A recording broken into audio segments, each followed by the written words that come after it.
The American Way. An Apocalyptic Fairy Tale. By Chucky H. Sanson. A Playtrait recording of the forthcoming novel. Level 6, outside the inside. Kitten wobbled down the black ribbon of road, the last thread of civilization barely holding the world together. At first, she didn't notice the ranch hand, the revolver, or the muscle car. Rubbing her eyes, she looked around under the blasting sun, seeing everything as if for the first time. Her mind exploded like a rigged ballot box with rattlesnakes, dynamite, and fentanyl all stuffed inside. She finally made it. Outside. Instantly, her dim senses were overwhelmed by the apocalyptic hellscape. It hit like a mountain lake funneled through a broken soda straw. Cold wind, flesh smoke, and bad vibes swept over her in a shimmer of panic. This wasn't right. Something was wrong. The real world greeted her with the color of nothing. No black or white, red or blue like they all said. Only gray. Not just the sky, everything. Like existence had been printed in dead toner. A thick, leaden gray that swallowed all light and life. The sun had pummeled the ground to ash and iron, leaving lightning bolt fissures through the soil. Nothing stood but the endless, dead-flat sprawl of the American moonscape. It was a broken screensaver set to analog snow, stretching in every direction. Out farther on the wasted plain, it was worse than gray. It was patterned. Something out there had arranged the nothingness.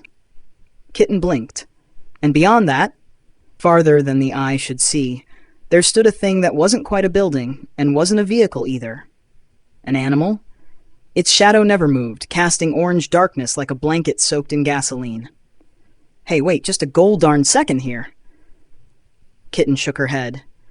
This outside is nothing like Auntie Bitchsicle described. I don't see any Democrats, liberals, or Satanopids. Could it be that she was lying? The young giggleho took another long look at her dream. Dead and dying freedom savages lay everywhere, starving and morally bankrupt. They were ones too poor to rent a giggle girl in her fingers, too hungry to pull themselves up by their bootstraps. On the horizon, horrifying piles of more desiccated human bones had been arranged in haystacks. By who? None could say. Wedding rings, burned puppy dog collars, and toddler shoes blew in the wind. Photos of smiling grandmas curled and blackened in scenic hellfire. Husks of baby faces blew in the breeze like autumn leaves. "Roomba," she whispered. "I've got a feeling we're not inside anymore." Kitten stared at the vision of an apocalyptic murder scene. The real America laid bare. "Roomba? Roomba!" Suddenly, the girl fell to her knees. Oh no! The little vacuum lay smashed, its plastic body too frail for the fall. She scrambled with shock, grabbing the tangled wires and wheels and hugging it just as the little red light blinked its last. "Roomba, you can't leave me. You're all I have." Kitten closed her big glassy eyes and something inside her broke, deep and final. Shuddering, she clutched what was left of the plucky little robot. "No," Kitten shouted. It was the only thing that ever loved her.